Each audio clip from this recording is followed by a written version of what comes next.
신앙 고백 하겠습니다. 나는 전능하신 아버지 하나님 천지의 창조주를 믿습니다. 나는 그의 유일하신 아들 우리 주 예수 그리스도를 믿습니다. 그는 성령으로 잉태되어 동정녀 마리아에게서 나시고 본디오 빌라도에게 고난을 받아 십자가에 못 박혀 죽으시고 장사된 지 사흘 만에 죽은 자 가운데서 다시 살아나셨으며 하늘에 오르시어 전능하신 아버지 하나님 우편에 앉아 계시다가 거기로부터 살아있는 자와 죽은 자를 심판하러 오십니다. 나는 성령을 믿으며 거룩한 공교회와 성도의 교제와 죄를 용서받는 것과 몸의 부활과 영생을 믿습니다. 아멘. 찬송가 240장입니다.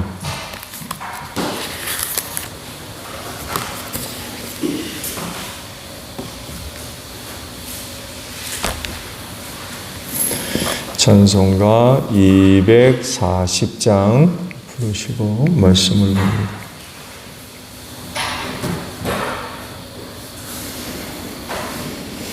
주가 맡긴 모든 역사 힘을 다해 마치고 밝고 밝은 그 아침을 맞을 때 요단강을 건너가서 주의 손을 붙잡고 기쁨으로 주의 얼굴 배우리. 나의 주를 내가 그의 곁에 서서 배우며 나의 주를 손에 못자국을 보아 알겠네. 하늘 날아 올라가서 주님 앞에 절하고 온유하신 그 얼굴을 배울 때 있을 곳을 예비하신 크신 사랑 고마워 나의 주께 기쁜 찬송 드리리. 나의 주를 내가 그의 곁에 서서 배우며 나의 주를 손에 못자국을 보아 알겠네. 이 세상을 일찍 떠난 사랑하는 성도들 나를 맞을 준비하고 있겠네. 저희들과 한 소리로 찬송 부르기 전에 먼저 사랑하는 주를 배우리. 나의 주를 내가 그의 곁에 서서 배우며 나의 주를 손에 못자국을 보아 알겠네. 영화로운 시온 성에 들어가서 다닐 때 흰 옷 입고 황금길을 다니며 금고 문고 맞추어서 새 노래를 부를 때 세상 고생 모두 잊어버리리. 나의 주를 내가 그의 곁에 서서 배우며 나의 주를 손에 못자국을 보아 알겠네. 말씀을 봅니다. 창세기 21장 22절에서 마지막 절까지 보겠습니다. 창세기 21장 22절로 마지막 절까지입니다. 그 무렵에 아비멜렉과 그의 군사령관 비골이 아브라함에게 말하였다. 하나님은 당신이 무슨 일을 하든지 당신을 도우십니다. 이제 여기 하나님 앞에서 당신이 나와 나의 아이들과 나의 자손을 속이지 않겠다고 맹세하십시오. 당신이 나그네 살이를 하는 우리 땅에서 내가 당신에게 한 것처럼 당신도 나와 이 땅 사람들에게 친절을 베풀어 주시기 바랍니다. 아브라함이 말하였다. 맹세합니다. 이렇게 말하고 나서 아브라함은 아비멜렉의 종들이 우물을 빼앗은 것을 아비멜렉에게 항의하였다. 그러나 아비멜렉은 이렇게 말하였다. 누가 그런 일을 저질렀는지 나는 모릅니다. 당신도 그런 말을 여태까지 나에게 하지 않았습니다. 나는 그 일을 겨우 오늘에 와서야 들었습니다. 아브라함이 양과 소를 끌고 와서 아비멜렉에게 주고 두 사람이 서로 언약을 세웠다. 아브라함이 양떼에서 새끼 암양 7마리를 따로 떼어 놓으니 아비멜렉이 아브라함에게 물었다. 새끼 암양 7마리를 따로 떼어 놓은 까닭이 무엇입니까? 아브라함이 대답하였다. 내가 이 음모를 파놓은 증거로 이 새끼 암양 7마리를 드리려고 합니다. 이 두 사람이 여기에서 이렇게 맹세를 하였으므로 그것을 보엘세바라고 한다. 아브라함과 아비멜렉이 보엘세바에서 언약을 세운 다음에 아비멜렉과 그의 군사령관 비골은 블레셋 사람의 땅으로 돌아갔다. 아브라함은 보엘세바에 에셀나무를 심고 거기에서 영생하시는 주 하나님의 이름을 부르며 예배를 드렸다. 아브라함은 오랫동안 블레셋 족속의 땅에 머물러 있었다. 아멘. 오늘 아침은요 33절에 있는 말씀을 함께 나누려고 합니다. 아브라함은 보엘세바에 에셀나무를 심고 거기에서 영생하시는 주 하나님의 이름을 부르며 예배를 드렸다라는 말씀입니다. 하나님의 실존에 관해서는 인간이 이렇다 저렇다 말하기가 매우 힘든 그런 영역이죠. 왜냐하면 영원하신 분이기 때문에 그래요. 시작도 없고 끝도 없는. 그래서 성경도 그런 하나님에 관하여 말씀하실 때 나는 알파와 오메가다. 처음과 나중이다. 영원에서 영원까지 계신 그런 그 하나님이시기 때문에 찰나를 사는 인간들이 무한을 사시는 하나님에 관해서 언급한다는 것 자체가 무리죠. 그건 정말 무리입니다. 인간이 7, 80이요. 하나님은 120을 정해놓으셨지만 무한을 사시는 하나님과 비교해 보면 이건 순간 찰나도 못 되죠.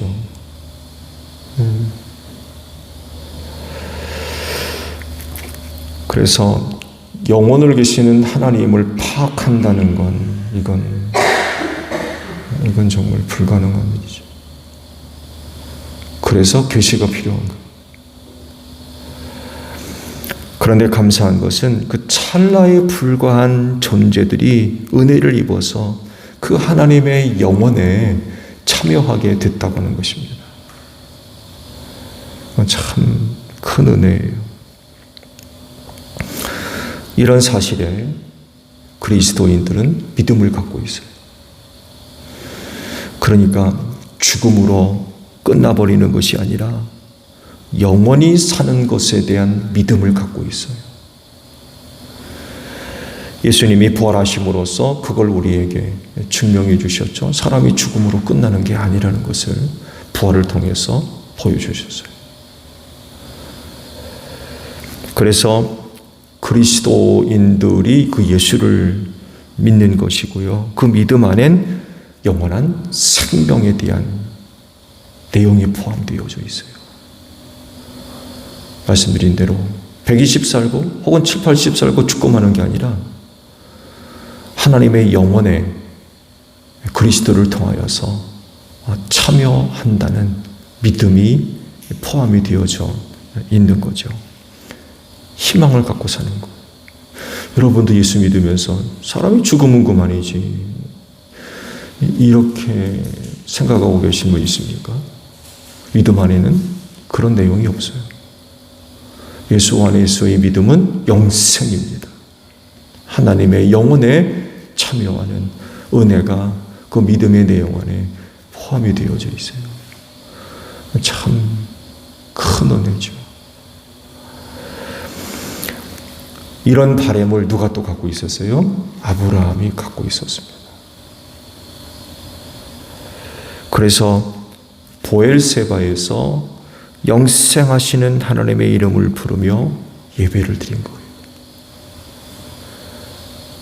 사람의 영성에 대한, 영혼에 대한 그런 그 은혜는 예수님 이후에나 주어진 것이 아니라 믿음의 조상이라 불리우는 아브라함 때부터 벌써 이 영성에 대한 믿음이 있었어요.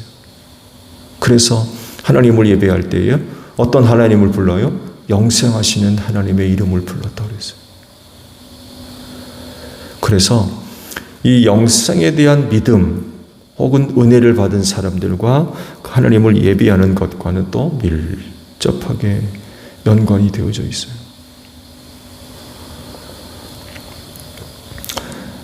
그가 이렇게 영생하시는 하나님의 이름을 부르며 예배하는 데에는 부엘세바에서의 사건이 또 연관되어져 있습니다. 아비멜렉이 군사령관 데리고 와서는 아브라함과 계약을 체결을 하죠.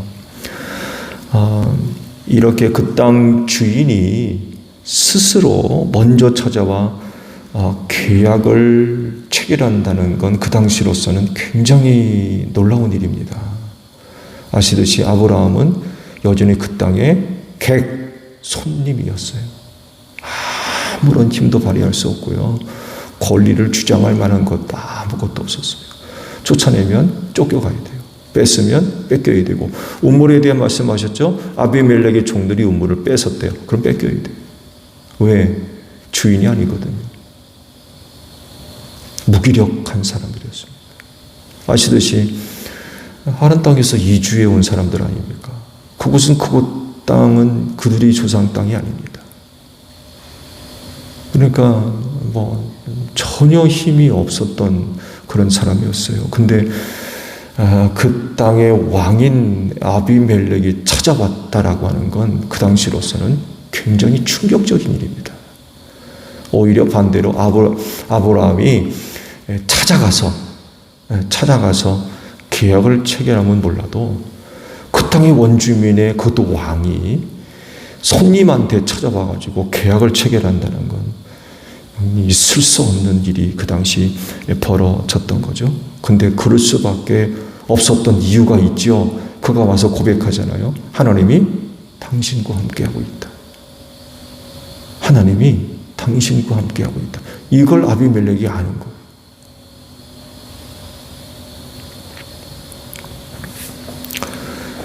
사라 일이 대표적이죠.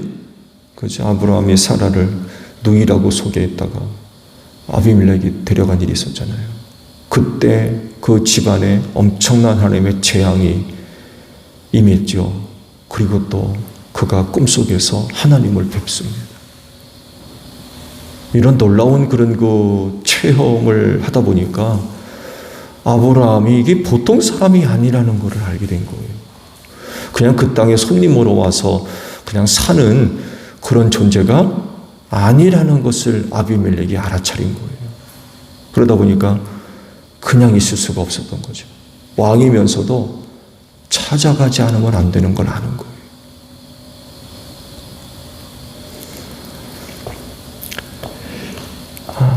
무시해서는 안 되는 사람이란 것을 알게 된 거죠. 그리고 그 같은 일을 생각해 볼 때에 아브라함과의 관계에 있어서 이거 자칫 잘못하다가는 자기 가문뿐만 아니라 자기의 부족들 안전을 보장할 수가 없게 된 걸 아는 거예요. 그래서 안전을 위해서 무슨 일이 벌어질지 모른다는 거죠.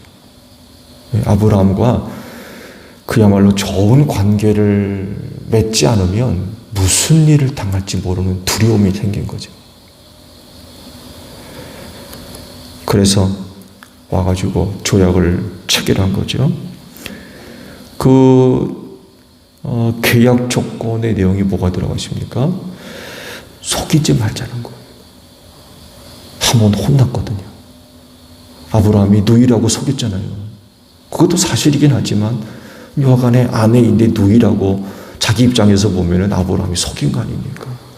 너무나도 그때 큰 일을 경험해가지고 계약의 조건이 속이지 말자. 속이지 말자는 거. 또 하나는 후손들이 좀 친절하게 서로 대하자.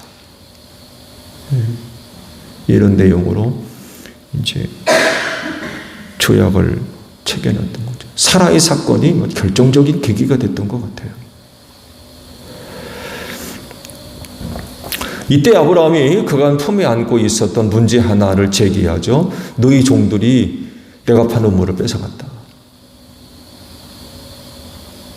그러면서 이제 이 문제도 해결하죠.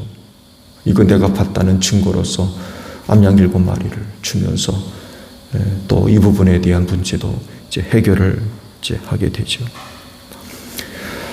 이런 사건들이 그로 하여금 브엘세바에서 영생하는 하나님의 이름을 부르며 예배하게 만드는 그런 그 계기가 또 됐던 것 같아요. 왜냐하면 아비멜렉과 양쪽 후손들 사이에 그 계약이 체결되려면 영생하시는 하나님의 그런 그 은혜가 절실하게 필요하다는 것을 알기 때문에 그렇습니다. 계약의 주체들은요, 영원히 살지 못합니다. 때가 되면 다 땅속에 묻혀야 돼요. 그랬을 때에 이 둘 사이에 맺어진 계약은 어떻게 되는 겁니까? 없어지는 거예요, 같이? 그럴 수 없잖아요. 그 계약이 영원히 유지됐으면 하는 바람이 아비멜렉에 있거든요. 아브람도 마찬가지고 맹세합니다라고 그러잖아요.